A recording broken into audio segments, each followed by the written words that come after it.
오늘 여기 그 새 노래로 여호와를 찬송하라 그랬는데, 이 새 노래라는 게 뭐냐? 새 노래라는 게 새로운 곡을 작곡해서 자꾸 찬양하라, 그런 의미보다는 옛날에 부르던 노래가 아니라 달라진 새 노래를 부르라 그 말이에요. 이를테면 아까 우리 김상옥 집사님이 옛날에 북한에 살 때는, 그때는 하나님도 모르고 믿지도 않고 그럴 때니까 그렇다고 노래 안 부른 건 아니겠죠. 뭐 김일성이 노래를 불렀든지, 뭐 학교 노래를 불렀든지, 유행가를 불렀든지 무슨 노래를 불렀을 거 아니에요. 그건 옛날 노래고, 이 새 노래라고 하는 것은 구원을 체험하고 하나님을 알게 되고 은혜를 받고 나서 부르는 노래예요. 그게 새 노래예요. 뭐 그때도 말을 안 한 건 아니겠죠. 우리가 지금 말이 통하잖아요. 북한 사람들하고 억양이 조금 다르고 어휘가 조금 다르더라도 뭐 말을 했죠. 그런데 우리가 주님을 믿고 나면 새로운 방언을 말한다 그랬는데, 새로운 방언이라는 게 뭐 새로운 말을 만들어내 가지고 한다기보다는 이전에 쓰던 그런 말이 아니고 새로운 차원의 말을 하는 거죠. 같은 언어라도 달라진 거예요. 그래서 이게 하나님을 향해서 또 하나님의 은혜를 나누면서 이렇게 되어지는 것이 이제 새 노래입니다. 그래서 이런 일들이 이제 앞으로 계속 일어날 거고, 그걸 우리가 이제 소망을 하면서 나아가는 거예요. 그래서 오늘 여기 시편 98편은 시편 96편 그 앞에 나왔던 거하고 아주 짝을 이루고, 그래서 내용이 비슷한 게 많아요. 그래서 시편 96편은 건너뛰었는데, 이 시편 가운데 찬양 시편이 많이 나오는데 그 찬양 시편에 나오는 시 중에 이제 하나예요. 이 찬양 시편의 특징이 뭐냐 하면은 하나님께서 나의 그 처지와 상황을 바꾸시고 또 좋게 만들어서 그 다음에 그 하신 일에 대해서 감사하니까 찬양하는 거예요. 그게 찬양 시편의 특징입니다. 그래서 이전에는 눈물 흘리고, 이전에는 괴롭고, 이전에는 종노릇하고, 이전에는 시달렸는데, 고통받았는데, 거기에서 이제 노임을 받게 되니까 자유롭게 되고 구원받게 되고 문제가 해결되게 되니까 찬양하는 거예요. 그게 이제 이 노래로 나타나는 것들이 찬양 시편이에요. 그래서 시편 안에는 찬양 시편이 많이 있습니다. 그래서 대표적인 것이 그 이스라엘이 애굽에서 종노릇 하다가 풀려나가지고 나오면서, 더구나 그 홍해 바다에서 정말 하나님께서 기적적인 능력을 베푸셔가지고 이스라엘은 그 마른 땅을 밟고 지나고, 그 다음에 애국 병사들은 그 홍해에 빠져 죽는 그 광경을 목도하면서 그 미리암이 노래 부르잖아요. 이런 게 이제 찬양 시편이에요. 그래서 이전에는 정말 고통스럽고 힘들고 억압받았는데 거기에서 구원받게 되니까 하나님을 찬양하는 거, 이런 내용들이 성경에 사실 많이 나옵니다. 한나의 찬양도 보세요. 한나 이름은 한나지만 하나도 못 낳잖아요. 여기 한나도 나왔는데, 하여간 그랬는데 그 고통 중에 하나님 앞에 기도해가지고 그 다음에 하나님이 응답하셔요. 그러고 나니까 그 한나가 하나님을 찬양하는 거예요. 그게 이제 찬양 시편이에요.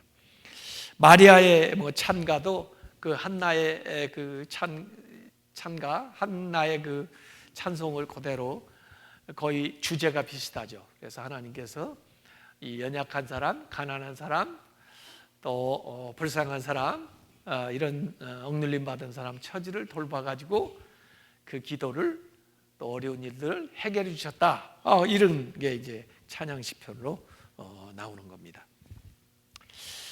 사실 우리가 하나님 나라에 가게 되면은 하나님 나라의 광경을 묘사한 요한계시록에는 이 찬양하는 노래로 가득 차 있어요. 전부. 그래서 이 과정 속에는 뭐 어려운 일도 있고 또 조금 찬양도 해보고 뭐 그랬지만 이렇게 지나다가도 결국 마지막에 가서는 항상 찬양할 일만 있는 거예요. 항상 요한계시록 가면은 하나님의 보좌 앞에 서게 되면은 항상 찬양할 일만 있는 거예요. 그래서 우리가 마지막에 하나님 앞에 가서 주로 많이 하는 것은 아마 찬양일 겁니다. 찬양. 그래서 찬양을 하나님께 드리는 거. 그래서 오늘 여기 시편에는 뭘 찬양해야 되나? 우선 1절에 보니까 하나님이 주신 승리, 하나님의 승리를 찬양하라 하는 거예요. 새 노래로 여호와께 찬송하라. 그는 기이한 일을 행하사. 기이한, 아주 기적적인 일, 놀라운 일, 생각지도 못했던 일, 이런 것들이 기이한 일이거든요. 그래서 하나님이 복을 주시고 또 기도에 대해서 응답을 해주시고 또 승리 주시고 했던 거.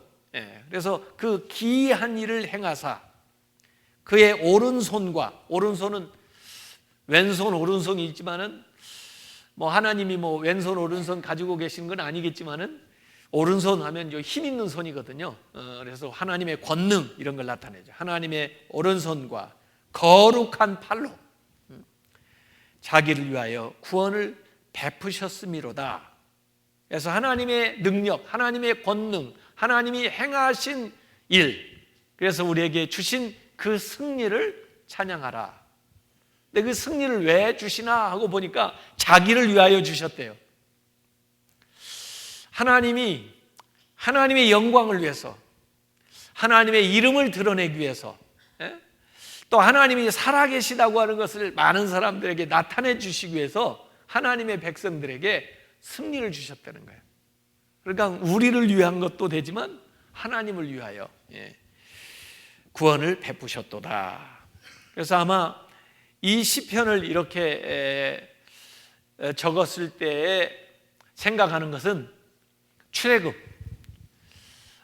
해가지고 하나님이 구원해 주셨던 것을 아마 기억하면서 이런 찬송을 했을 거고, 또 그 포로로 잡혀갔다가 포로로 귀환하면서 또 이런 찬양을 했을 거예요. 그래서 우리에게 승리 주신 하나님을 찬양하라. 그게 1절의 내용이에요. 2절에는 여호와의 구원을 찬양하라. 이게 2절의 주요 내용입니다.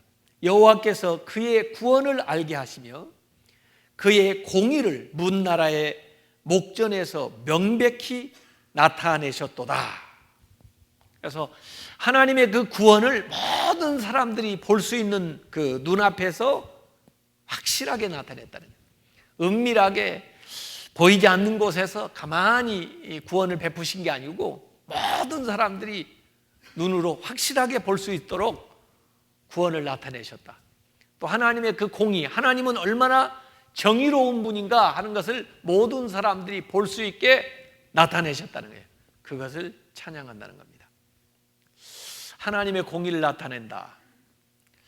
어떤 때는 우리가 그런 기도를 할 때가 많아요. 억울한 일을 당하고 또 어디 하소연할 때가 없고 또 너무 황당하고 그럴 때는 하나님의 정의가 어디 있어요? 하나님, 제가 옳다는 걸 좀 하나님이 좀 증거를 좀 해주세요. 그럴 때가 있을 거 아니에요? 네, 하나님이 그 공의를 명백하게 나타내 주셨다. 그래서 모든 사람 또 모든 나라들이 그걸 보고 알 수 있도록 하나님이 드러내셨다 하는 것이 두 번째 찬양하는 내용이에요. 하나님의 승리를 찬양하라, 하나님의 구원을 찬양하라. 그리고 세 번째는 하나님의 인자하심과 신실하심을 찬송하라. 하나님의 인자하심. 그래서 3절에 그가 이스라엘의 집에 베푸신 인자와 성실을 기억하셨으므로 땅끝까지 이르는 모든 것이 우리 하나님의 구원을 보았도다 그랬습니다. 하나님이 베푸신 인자하심은 대체적으로 지금까지 과거에 이렇게 행하신 게 인자하심이고요. 성실하심은요, 하나님이 약속을 지키는 신실하신 것이거든요.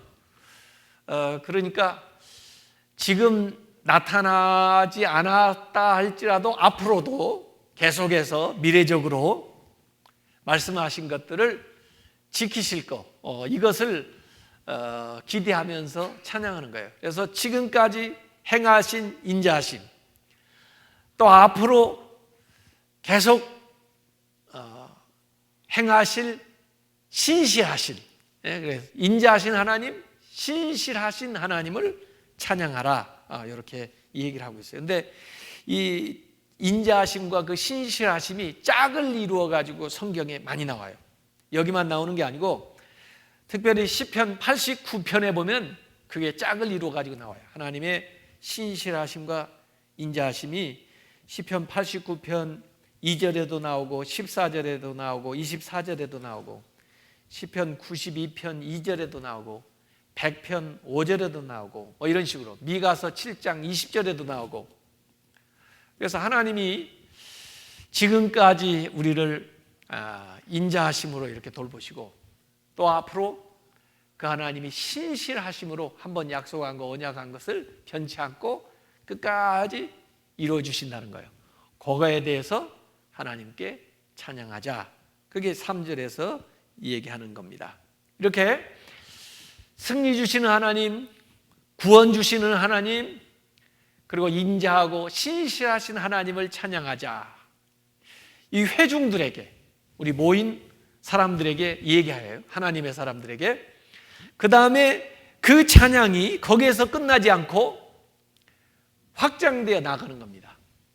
그래서 우리 성전 안에 있는 우리뿐만 아니라 밖에 있는 사람들에게, 또 밖에 있는 사람들뿐만 아니라 만물에게, 자연 만물, 우주 전체로 이렇게 민족으로 확산되어 나가는 과정이 4절부터 8절까지 나와 있어요.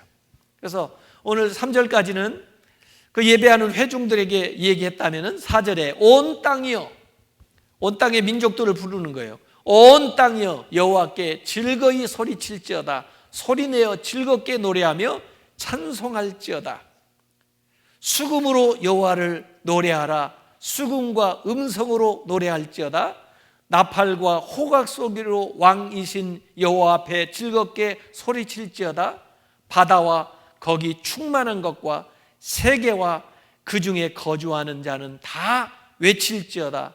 여호와 앞에서 큰 물은 박수할지어다. 산악이 함께 즐겁게 노래할지어다. 해가지고 이 찬양의 메아리가 이 예배당에서부터 막 번져가지고 온 민족에게로, 자연 만물에게도 이렇게 메아리를 쳐가지고 나아가는 것이 여기 나오는 겁니다. 그래서 악기를 동원해서 수금, 나팔, 호각, 그래서 요새 같으면 우리 오케스트라, 악기로 찬양을 하는 겁니다. 그 다음에 이제 대상이 보니까 바다, 세계, 큰 물은 바다겠죠. 산악, 여기까지 계속 자연 만물까지 확산되면서 이것들이 하나님을 찬양하게 되는, 사실 그 우주 만물도 그 우리가 로마서에서 봤잖아요. 탄식하면서 그 구속될 것을 기다린다고. 그런데 하나님의 아들들, 하나님의 자녀들이 구원을 받게 되면은 그 다음에 더불어서 우주 만물이 회복된다고 그러잖아요. 그러니까 이 우주 만물도 하나님을 찬양하는 거예요. 그래서 이 구원관이 인간 중심의, 인간만의 구원이 아니라 우주 만물, 새하늘과 새 땅이 회복되는 그 전 우주적인 구원관이 성경에 담겨 있잖아요. 그래서 하나님을 찬양하는 대상은 인간만이 아니고 이 우주 만물, 모든 동식물 다 포함해서 어족 다 하나님을 찬양한다는 거예요. 그래서 큰 물, 그 속에 사는 물고기들, 또 그 산, 들, 거기에 사는 모든 짐승들, 그리고 이 지구상에 사는 모든 인간들이 다 하나님을 찬양을 하는데, 악기를 동원해서 찬양하고 그 다음에 큰 소리로 또 박수 치면서 찬양을 하는데, 여기 제가 가만히 보니까 반복적으로 나오는 게요. 물론 뭐 큰 소리로 찬양하라 뭐 하고 나오는데 반복적으로 나오는 게 뭐냐면 즐겁게 찬양하라고 그래요. 즐겁게 찬양하십니까? 제가 그래서 아까 앉아가지고 지켜봤어요. 즐겁게 찬양하나 그랬더니 별로 즐겁지 않게 찬양하더라고요. 어쩔 수 없이 찬양을 하더라고요. 우리가 하나님을 예배하는데 이 표정으로도 예배하는 거예요. 표정으로. 한번 표정으로 예배 좀 한번 해보세요. 어떤 표정으로 하나님을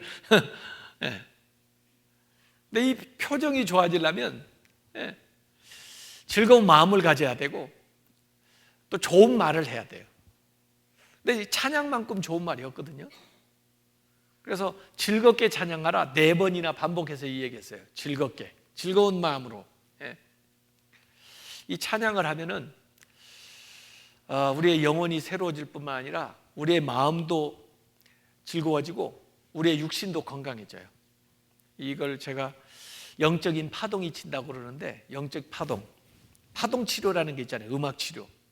파동이 일어나서 이렇게 만져주니까 우리 안에 그 건강 또 육체, 신경, 마음이 이렇게 회복되는 거. 그래서 찬양을 좀 모르고 그러더라도 여기 찬양할 때 오늘 그래서 좀 더 많이 쓰니까 더 좋네요. 오후에는 그 찬양하는데 막 서보세요. 서서 같이 해요. 좋잖아요. 이제 다음 주에 우리 지방의 분들이 여기 다 올 거예요. 다 와서 선교대회를 할 텐데 그때는 좀 더 많이 섰으면 좋겠어요. 그래가지고 정말 즐거운 표정으로 박수도 쳐가면서 큰 소리로 또 찬양도 하고, 또 그게 안 되는 사람은 앉아서 들어도 돼요. 그냥 찬양을 들어도 그 찬양의 그 파동이 나한테 이렇게 와서 나를 만져주니까 내 영혼도 내 마음도 내 육신도 건강해진다고요. 이렇게 해서 즐겁게 찬양하라. 그래서 공간적으로 보면은 이 예배당 지금 예배드리는 사람들이 하나님의 승리, 하나님이 주신 구원, 하나님의 인자하심, 하나님의 신실하심을 찬양을 하다 보니까 이 찬양이 번져 나가요. 공간적으로. 그래서 우주 만물들에게 반향을 일으키는데 그 공간적으로 확장이 될 것뿐만 아니라 시간적으로 확장돼 보니까 그게 이제 마지막 9절에 나오는 말씀입니다. 이 공간에서 시간으로 넘어가는 거예요. 이제 과거에 하신 일에서 오늘 주신 일로 넘어가고 그 다음에 미래로 나가는 거예요. 그래서 앞으로 주실 승리, 또 앞으로 이루어질 온전한 구원, 이것을 이제 내다보면서 9절에 찬양하는 겁니다. 그가 땅을 심판하러 임하실 것이미로다. 재림하는 거죠. 재림하실 주님을 찬송하는 거예요. 그가 땅을 심판하러 임하실 것이미로다. 그가 의로 세계를 판단하시며 공평으로 그의 백성을 심판하시리로다. 그래서 다시 오실 주님, 또 이제 완전히 지금 이루어진 일들을 완성하실 그 구원, 그 메시아를 찬양하는 겁니다. 그래서 요한계시록은 그 찬양을 계속하고 있는 것인데, 우리가 지금 이 찬양을 하는 것은 미래적으로 하나님께서 예수 그리스도를 다시 이 세상에 보내셔서 모든 불의한 것들은 심판하고 또 하나님의 의를 세우고 또 우리가 얻은 그 구원을 완전하게, 또 우리가 얻은 그 승리를 완벽하게, 또 우리가 받은 그 약속을 온전하게 성취하실 그 주님을 기대하면서 찬양을 하는 겁니다. 그래서 공간적으로 보면 우주에 미치고 시간적으로 보면 과거, 현재에서 앞으로 이루어질 미래까지를 쭉 향해서 나아가는 이 찬양, 이게 이제 찬양 시편이에요. 그래서 새 노래로 찬양하라 이렇게 하면서 이 찬양을 쭉 우리에게 이 얘기를 하고 있는데, 과거에도 우리가 뭐 좋아하는 노래들 많이 있죠. 옛날에 부르던 노래 많이 있죠. 그런데 정말 하나님께서 주신 이 구원, 또 승리, 또 하나님의 그 인자하심, 또 주님의 그 신실하심을 생각하면서 자꾸 찬양하면 오늘의 그 역사가 재현이 되고요, 그 다음에 우리의 찬양을 통해서 이게 확산되어 가지고 주변으로 우리뿐만 아니라 민족들이 하나님이 하신 일을 알게 되고, 또 많은 사람들이 주님 앞에 나오게 되고, 그리고 인간뿐만 아니라 이 동물 세계, 또 이 만물 자연에게까지 이 찬양의 메아리가 쳐서 우주적으로 하나님의 하신 일들을 찬양을 하게 되고, 그 찬양이 오늘 현재의 찬양뿐 아니라 미래에 오실 주님을 향해서 계속해서 이렇게 승리 주실 하나님께 찬양하는 걸로 나아가게 되는 거죠. 그게 이제 성경이 얘기하는 찬양이에요. 그래서 우리가 예배할 때 그런 마음으로 찬양하시고, 또 그런 찬양하는 것을 즐거워하시고, 또 우리가 찬양할 때 하나님이 그걸 기도로 받으시고, 또 우리 가운데에서 온전한 승리와 또 하나님의 완벽한 의를, 언약을 이루시는 그런 위대한 역사가 나타나시기를 주님의 이름으로 축원합니다.